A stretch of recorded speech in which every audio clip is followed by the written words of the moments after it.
Ready যোৱা 27 July তাৰিখৰ পৰা ৰাষ্ট্ৰীয় বজৰং দল অসম প্ৰদেশৰ যি প্ৰান্তীয় প্ৰশিক্ষণ শিবিৰ এই প্ৰান্তীয় প্ৰশিক্ষণ শিবিৰ মঙলদৈৰ মহাৰ্ষি বিদ্যা মন্দিৰত আয়োজন কৰা হৈছিল। আজি 4 দিনৰ পিছত এই শিবিৰৰ সমাৰোহ উৎসৱ অনুষ্ঠিত হয়। ৰাষ্ট্ৰীয় বজৰং দলৰ ৰাষ্ট্ৰীয় সভাপতি সন্মানীয় মনোজ কুমাৰ সিং দেৱৰ উপস্থিতিত আজি এই ৰাষ্ট্ৰীয় বজৰং দলৰ প্ৰান্তীয় প্ৰশিক্ষণ শিবিৰৰ সমাৰোহ উৎসৱ হয়। এই বৰ্গত অসমৰ প্ৰায় 28খন জিলাৰ প্ৰায় 400 কাৰ্যকৰ্তা ৰাষ্ট্ৰীয় বজৰং দলৰ সদস্য আহি এই প্ৰশিক্ষণ বৰ্গত অংশ লয় আৰু আজি 4 দিন ধৰি এই শিবিৰত থাকি বিভিন্ন ধৰণৰ প্ৰশিক্ষণ গ্ৰহণ কৰে। আমি ৰাষ্ট্ৰীয় বজৰং দলৰ যিসকল কাৰ্যকৰ্তা আহি আমাৰ এই শিবিৰত উপস্থিত হয়, আমি তেখেতসকলৰ মাজত বৰ্তমান হিন্দু সমাজৰ ওপৰত কি সংকটকাল আহি আছে এই বিষয়ে বৌদ্ধিকৰ লগতে বিভিন্ন ধৰণৰ শাৰীৰিক প্ৰশিক্ষণ আমি প্ৰদান কৰোঁ।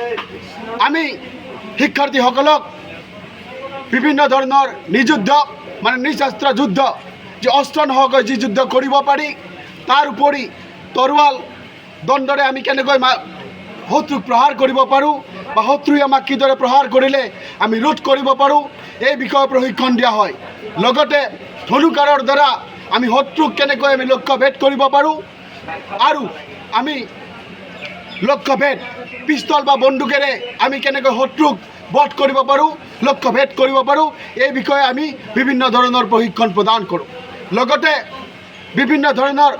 বিভিন্ন বুদ্ধিজীৱী আহি আমাৰ মাজত এক শিক্ষাৰ্থীসকলৰ মাজত বৌদ্ধিক প্ৰদান কৰে আৰু এই বৌদ্ধিকৰ মাধ্যমেৰে আমি ভাৰতবৰ্ষত বসবাস কৰা হিন্দুসকল বৰ্তমান কেনেধৰণৰ বিপদত আছে আৰু ইয়াৰ প্ৰতিকাৰ কি, আমি ভাৰতবৰ্ষক কেনেকৈ হিন্দু ৰাষ্ট্ৰ কৰিব পাৰিম, আমাৰ মা ভনীক আমি লাভ জেহাদৰ পৰা কেনেকৈ সুৰক্ষিত কৰিব পাৰিম, আমাৰ মাতৃভূমিক আমি জেহাদী শক্তিৰ পৰা কেনেকৈ সুৰক্ষিত কৰিব পাৰিম এই বিষয়ে আমি বৌদ্ধিক জ্ঞান প্ৰদান কৰোঁ।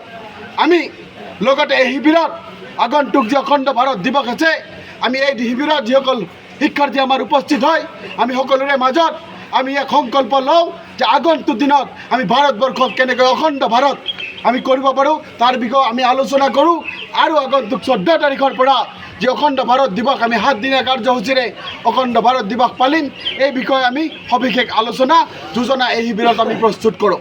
লগতে আমি সমগ্ৰ অসমত যি আজি লাভ জেহাদৰ ঘটনা তীব্ৰ গতিত বাঢ়ি আছে, কেন্দ্ৰৰ আৰু ৰাজ্যৰ চৰকাৰে আমাক অসমৰ হিন্দু সমাজক কথা দিছিল যে যোৱাটো নিৰ্বাচনৰ সময়তে আজিৰ পৰা 7 বছৰ আগত মাননীয় সৰ্বানন্দ সোণোৱাল মাননীয় হিমন্ত বিশ্ব শৰ্মাদেৱে আমাক কথা দিছিল যে অসমত লাভ জেহাদ বিৰোধী আইন প্ৰণয়ন কৰা হ'ব।